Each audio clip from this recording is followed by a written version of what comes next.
Hi guys, welcome back to my channel. My name is Noks, as in N-O-K-S. I'm back again on your screens with more content. Guys, on this channel we talk about everything around employment, and guys, I sort of have something that I'm really worried about, especially people looking for jobs or people on the job market and people that are paying money to people to get employed. And that's what I want to talk about today, because some time back a very close family friend of mine gave me a call and said, girl, you won't believe what just happened here. We've got a lot of men with their bags and they're looking for someone and this person is nowhere to be found. So they just got scammed 5,000 rand each, and number of them is in like 30 of them. And we sort of laughed and felt bad about it. And I was like, oh my God, I can't believe people fall for such things. And then I realized, okay, maybe not everyone is like vigilant like me. I'm not saying you can't scam me, but maybe when it comes to scamming me in terms of give me this much, I'll get you a job, not that probably it wouldn't work with me, because I know exactly what to look for. Guys, I did a video on scammers. I'm going to link it up here.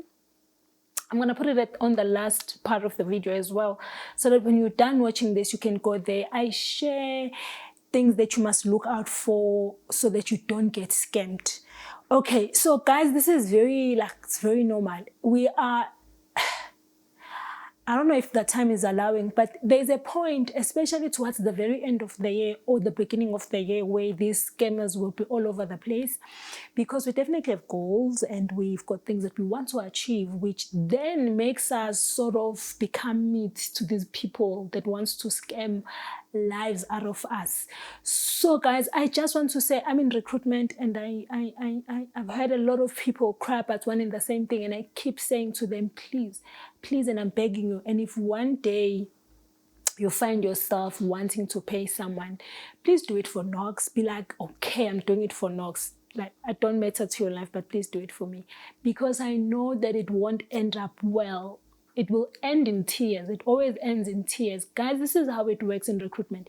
Even if that company is working with maybe a well-known company, and when they scam you, they like using these big companies that we all familiar with, and that's why we then get excited, like, oh my God, I want to work for this company. I definitely want to be part of Eskom.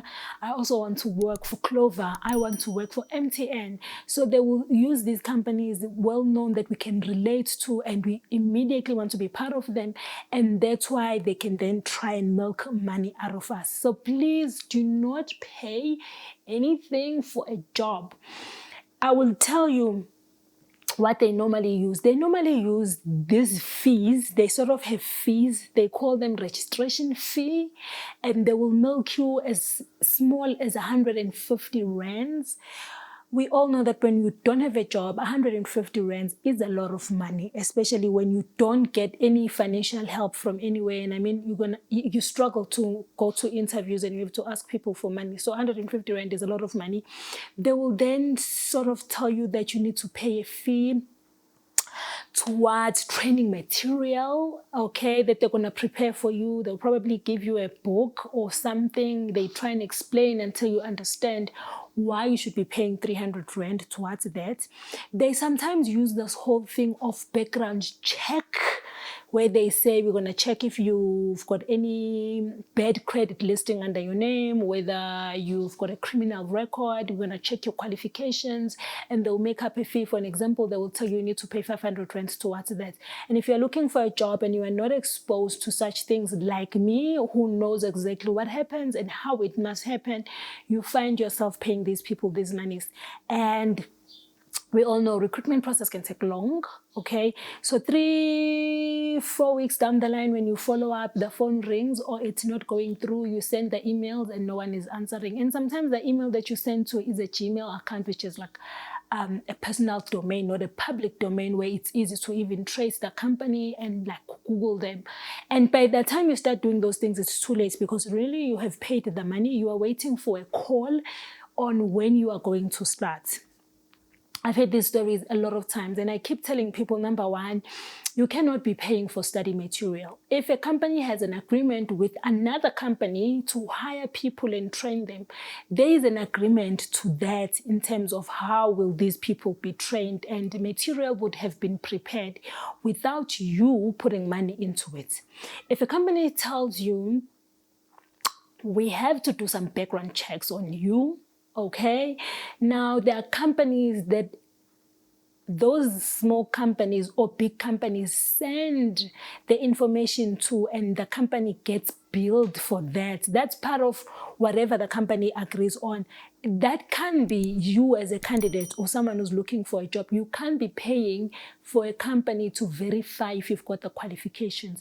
If the company wants to hire you, they've got those things in place. If they don't, they have a company that does it on their or that does it for them, to make sure that checks are done, so that when they make a decision knowing whether you are listed on credit in anything, and they should be aware of that. And if they want to hire you, they will decide. If you've got a criminal record, it's up to them to decide if they want to go with you or not. You should not be paying any fee towards checking your qualifications, your credit, or your criminal checks. And qualification-wise, if you've got a matric, it's valid. If you've got a diploma, it's valid. If you've got a certificate, it's valid. That can be on you. Imagine if that was on you on every job that you apply for and you go for interviews. How much money must you have as an unemployed person to make sure that those checks are done? So guys, please do not fall for that. It's a scam. It's a long scam. It's been around for some time. Even today, people still send me emails, WhatsApp me. Those that know me, they will call me and say, hey, cousin, listen, I've got a friend here. She just paid 750 rands. They said they're going to do 1, 2, 3 for her. Now she's trying to call them and they're not answering, or the phone is engaged. It's not ringing anymore. Doesn't look like the number is working. And that was 3 weeks ago. Now she's stressing because she even borrowed that money because it was promising that she was going to get a job. And every time I hear that, my heart just sinks, because I know how hard it is to be unemployed. Even worse when you get people that just want to milk every cent out of you. And that time when you get such opportunities or you get called for interviews, you obviously run around and ask for friends or family to help you out. I'm going for an interview. They cover your transport fare. They give you money for lunch, depending on how far or how long you would have to go to that place. On top of that, you get people that want to milk every cent in terms of telling you all about these things where they are lying and they are saying you should pay that money. So take it from me, you should not be paying a cent within the recruitment process. The only time you're going to pay is your transport, to transport yourself to start a job until you get paid first month going forward. Any process in recruitment, you should not be taking out money to pay. If a company wants to train you and they want to maybe train you for 3 months, whatever material they're going to need, it's their job to print with their own money, to do a booklet for you with their own money, because it's them that sees you as a potential candidate and that can turn things around for the company. They know very well that you are not working. Even if you are working, you are moving from one job to another for whatever reason, you should not be paying any cent. So guys, on the comment section, don't tell me that you have you don't know anyone, or you've never been a victim of such scams where you have to pay some money and down the line this thing is not looking like it's getting where you thought it was going. On the comment section, please share your experiences. Share other things that they normally tell you that you are paying this money for, because they always try and justify and try and make it look like it's this serious thing. And honestly, you have to pay, and this money needs to be paid, and for this and this, and they convince you. And sometimes they make it look like small amounts, like 120 rand. So think about it. If they do that to 10 people every day, they are making 1,200 rand, and they can do that for 3 months. Sometimes it can be more money, because it's money for different things, and they scam people differently. And what they normally do, guys, is they would hire an office, and they'll be stationed there for 3 months. We all know that recruitment process can take longer, from them calling you to you receiving a job offer. That can take 3 months. So they will call you for an interview, tell you about these fees, you pay and you send them proof, and then they will call you to sort of follow up and say, this is how far we are. They are trying to manage you.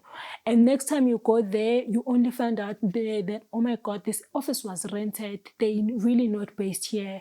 You find that the company's name doesn't even exist. So guys, whenever you get a call, don't be too excited to be like, oh my God, someone called me for a job.